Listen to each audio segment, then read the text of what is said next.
What's up, everybody? DJ Buck here. Move the sticks. We've got our good friend Jim Nagy, executive director of the Reese Senior Bowl, joining the show. First of all, Jim, it's a strong beard. That's an 8 out of 10. It's coming full. I didn't know you had that capability. Great to see you, my buddy. Good to see you guys too. It's kind of like a playoff beard. You know how the hockey guys do the playoff beard. It's a little bit. We're 4 weeks away from picking a roster here, so it's a little bit of this is like playoff push time where we're trying to watch all these players. So that and just general laziness is why I've got a beard right now. No, that's cool. Hey, you talked about being playoff time. You're getting close to picking the rosters. Just for the people who are kind of new to this when it comes to the Senior Bowl and how you go about the process, what is the process like for you guys when it comes to picking a roster? Yeah, you guys know. So we try to build this thing out as close to an NFL personnel department as we can with the budget that we have. This year we've got 11 former NFL scouts on our staff. The thing for them is, we kind of put together the staff every year after the draft. That's kind of hiring, firing cycle season for scouts. We've all been through that. So we've got 11 guys this year. They're all over the country. We've got guys in Seattle and Arizona and Wisconsin and Baltimore. We're all over the place. So we'll be at games every Saturday watching the games. Guys will be at home all week watching the tape. We just had a kind of a quarter poll check-in a couple weeks ago on Zooms with everyone, and then we'll do a massive group Zoom call here around Halloween and go over the board. And then the next phase of the process is bringing the NFL guys in. And a lot of the guys that the three of us broke into the league with now are now general managers. So we'll get on the phone with those guys, or an assistant GM or a director of player personnel or a college director, something like that. And then just kind of compare notes and compare grades. Because I say this all the time, like, we're putting this game on for them. We're certainly not playing football in Mobile after 1 week out of the year. So we just want to bring the guys they want to see. So we just compare notes. I mean, 95% of the time we're on the same page. But we're just, again, the end goal is to bring the guys they feel like they need to see in Mobile. So that's it. And then the invites will be going out usually that first week in November. Yeah, it's been fun. How many years, Jim, now have we been able to bring in underclassmen? Well, it started with Phil Savage, a guy you worked with, DJ, when Phil was running the game, and they could bring in underclassmen if they graduated before the Senior Bowl. So that was always kind of the rule. When I got here, that was a real point of emphasis for us, was to take advantage of that rule and really identify those guys. Like, the agent community was really good about that, helping us out with what agents were thinking about, what underclassmen were thinking about coming out. With last year, the league office opened it up. So now it's all the underclassmen. Yeah. I feel like that messaging got out a little late. The NFL didn't make that announcement last year until that first week in November. So I think a lot of players have it in the back of their mind what their pre-draft process is going to look like. So again, we had 10 first-round picks last year. It was our best year we've had in a long time. And all those guys were seniors. We didn't get a single junior first-rounder. So I feel like we've got a lot of opportunity for growth this year to get some of those juniors in the game. And again, you probably saw it with Pete Thamel put something out over the weekend about he talked to 20 NFL guys and they're all over the place on the quarterbacks. Yeah. That works in our favor, certainly. And I know you guys are busy. You all got like 3 or 4 different jobs going right now with your play-by-play stuff in the NFL and all that. But the more you talk to guys in the league, that's pretty much what teams' boards are looking like. Now, even outside of quarterback, is right now there's just not a lot of first-round grades out there in this class. So again, I think that bodes well for us. We tend to lose guys if they feel like they're a lock top 10 pick or something like that. And I just don't think there's going to be a lot of those guys that fall in that category this year. With Nagy, this because you work for John Snyder. You've also worked for Belichick and those guys. And DJ and I have talked. Even though the first round consists of 32 spots, typically you have 18 to 22, 18 to 24 guys that are graded as first round talents. Speak a little to that about how rare it should be that you put a first round grade on a player and how that impacts what you're doing and how the Senior Bowl is really a deciding factor for some scouts on whether a guy really is worthy of being a first round pick or not. Yeah, you're right. I feel like most years, in an average year, you're somewhere in those teens, like those middle teens, 16, 17, 18. I think in a good year, you're in the low 20s. Just thinking back on drafts I was a part of. And again, first round grade should mean something, right? I mean, you're talking about guys that, to me, those are Pro Bowl level players. If you're hitting on first round picks, regardless of position, whether it's a center or a DB. I mean, you're drafting guys in the first round. To me, they're playing in Pro Bowls or all pros or guys that help you win Super Bowls, guys that when you get on in big stage games are going to be difference makers. To me, those are difference maker type picks. So yeah, it varies. And again, this year, it sounds like that number is less than the mid-teens. We might only have, 8, 9, 10 of those guys in this year's class. So I do think it's a really deep draft. We've talked about that before. This is the last year of the extra COVID year. So like our Senior Bowl watch list was 800 and some players this year. Usually it's about 500. I mean, I hated the fact that we had that many guys. Now there was juniors. We added juniors this year and we added specialists. So that kind of made the number a little more bloated. But I do think when you look at the board right now, there is some really good depth at certain positions down the line. But again, though, up at the top of the board, it's pretty thin right now. Two-parter here, Nags. Curious on the schools that are going to be heavily populated with this. I know, and just talking to a lot of our mutual friends, but I was talking to somebody that said Michigan might have 4 first-round picks. Ohio State obviously has a ton. Arizona gets mentioned a lot for their high-end talent, which I don't know people really see that coming, but they've got dudes coming. I was shocked to find out there's offensive lineman from the Dakotas. We just never see an offensive lineman from the Dakota. I'm like, is there a law out there, Nags, that we have to have at least 1 to 3 offensive line prospects from the Dakotas each and every year? Well, they do a good job up there, man. They unbelievable job. I mean, just going back over the last few years here, we had Cody Mauk from North Dakota State and Dylan Radens from North Dakota State. South Dakota State's put out a couple good ones. So yeah, and there's another one this year, Gray Zabel at North Dakota State's another one. The Bison just cranked those dudes out. But yeah, to your point, Ohio State's loaded. I watched their defense the other day for the first time. And it's reflective of a lot of first-round grades, at least a lot of top 100 grades, especially in the defense is absolutely loaded at all levels. Yeah, Michigan's got some guys. They've got a guy that's really emerged, Josiah Stewart. If I know you guys are how super tall busy. Is he? I was curious when I watched him against USC. They couldn't block him the whole game, but I was curious how big he was. I didn't have the numbers. He's not a real big guy now. He's like 6'1", 240s. Yeah. I was up there in Ann Arbor this year. Now he's a guy who was funny. Like I love how you guys remember this when you're out on the road. We had Isaiah Likely, the Ravens tight end in the Senior Bowl a few years ago. They were in town. Coastal Carolina was in town to play South Alabama, and a couple of the Coastal Carolina coaches like pointed out this true freshman who at the time already had like 10 or 11 sacks as a true freshman. They're like, yeah, you're going to be coming back here in a couple of years for this guy. Well, that's Josiah Stewart. He's at Michigan now, and he's having a monster year for those guys. So yeah, him, Mason Graham, Kenneth Grant on the D line. They're. I know they have their issues on the offensive side of the ball right now at quarterback, but that defense has a bunch of dudes on it. You mentioned quarterback. Let's talk about the quarterback class and how jumbled it is at the top. What have you seen from this 2025 class? What do you expect by the time we get to the Senior Bowl in terms of guys that arrive, guys that can help themselves? Yeah, I think there's going to be a handful of guys that teams are going to think are NFL starters. Like what level is that, right? You go from like the win-with starter to the solid starter to the franchise guy. I think there's going to be a lot of those guys in that starting grade level for most teams. And the way it's shaken out, it's the guys we thought, but some of it's been uneven. Some of the guys, just look at Carson Beck. All you got to do is look at the Alabama game. It was kind of a tale of two halves. I jokingly said, as scouts, a lot of times we leave the game at halftime to beat the traffic and get on the road. We got a long drive to get, to the next school or whatever. If you left at halftime, your impression was very different than the scouts that left at the end of the third quarter at the end of the game. Yeah. But you've seen that with a lot of the guys. Cam Ward came out gangbusters in the first couple of weeks, and now, he had an unbelievable rally this past week against Cal, but he's thrown some picks. He's forced the issue a little bit, But yeah, it's going to be those names. It's going to be the guys you thought coming into the year. Carson Beck, Cam Ward, Jalen Milrose had his moments. That Georgia game obviously was great. Quinn Ewers, Garrett Nussmeier is a guy that I don't think a lot of people were talking about coming into the year. But if you watch Garrett Nussmeier tape right now, he looks like an NFL starter. I think the conversation he's going to have, and lucky for Garrett, is that he's got a dad who played in the league and was coaching in the league and as a football lifer.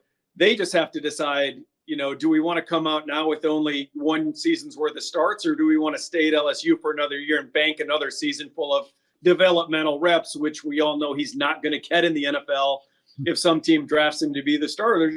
to throw him out there. So, but he's certainly going to be in that first round conversation when you guys are all down here in Mobile. Well, we always have a theme. Every draft has a theme. Some you get to choose and some choose themselves. And this is going to be the spring of Shedeur, Jim. It's going to be it. It's going to be the one that you're going to have.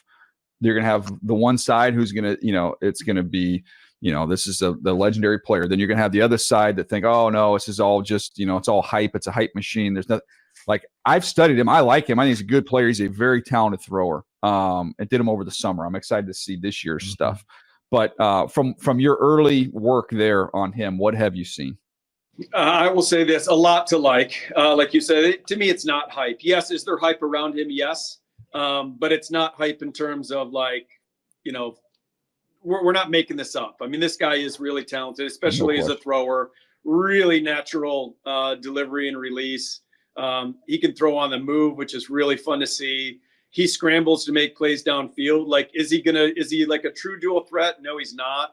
But can he extend plays? Heck yeah, he can. And fortunately for him, like, he's had to do it. So we've all seen all these quarterbacks over the last few years that they're playing behind a great offensive line. They got great skill people, like everything's perfect. The Alabama quarterbacks, the Ohio State quarterbacks.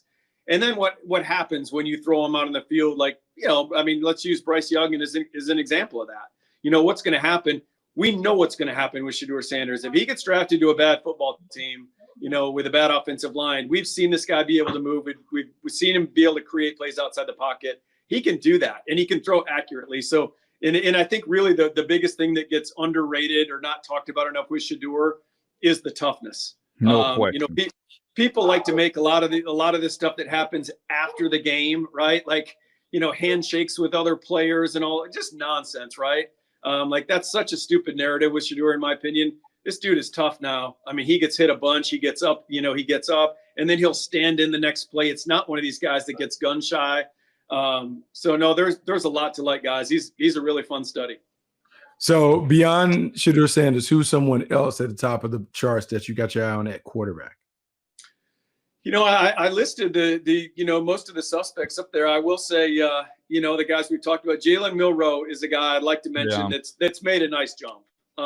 Again, a lot of people thought just because of where Kalen DeBoer came from last year, they thought the Alabama offense would look the same. And I caution people now, think about it. Michael Penix was a great deep ball thrower. And then he had Poe, Kadunzi, and McMillan, right? Like, those are 3 NFL starting receivers on that offense. So I didn't think it would look exactly the same. And the cool part right now with Alabama, now we're coming off the loss. There's not Alabama fans would argue there's nothing cool about Alabama football right now. If you're living down here in Alabama, it's not a good week to live down here around Tide fan. But to me, the cool part is that Kalen DeBoer is still learning Jalen Milroe. He's still learning what he does well. So I wouldn't want to play Alabama later in the season. I think they're still figuring things out. But to me, the biggest jump, and you guys will see it when you get tuned in on Milroe, is the anticipation part. I just felt like last year with Jalen, yes, he has rare speed, rare running ability. I think he's using it more. I think they're doing more with design run to take advantage of it. But as a passer, I thought Jalen, and maybe it was because he was a first-year starter, was really kind of a clear picture thrower. Like, he really needed to see guys break open before he let it rip. This year, and I posted a deep ball he threw against Wisconsin on a corner route, and he's throwing that thing before the receiver's out of the break. That would not have happened a year ago. So he's really made some nice strides in the anticipation part of his game. If you look at the kind of 30,000 foot view here, Jim, I know you'll get a chance to try and put these invites together and get this thing going. But just from the top, looking at it as a whole, are there areas, maybe if it's not even the high end, but just the depth of certain positions that have jumped out to you? Certainly running back, DJ. There's a lot of guys. The hard part right now for us is going to be figuring out which juniors are coming out. Ashton Jeanty, obviously. What he's done at Boise, he's a fun guy to watch now. I compared him over the summer with our staff. He reminded me of, and again, this is lofty, and I hate doing this, but in terms of comps, he reminded me of LaDainian Tomlinson in the passing game. What he looked like coming out of the backfield and catching the ball and after the catch. And again, I hate doing that to a young guy, comparing him to a Hall of Fame player. I hesitate to do that, but the passing game stuff is real now. He's a really fun guy to watch. But the depth of the class, there's guys all throughout. So figuring out for us which juniors are coming out. You know, I don't want to miss out on any seniors and hang our hopes on some juniors. So I gotta work through that and figure that part of it out. There's some nice depth in the tight end in that third, fourth round area. I think you're going to get some good players in that range.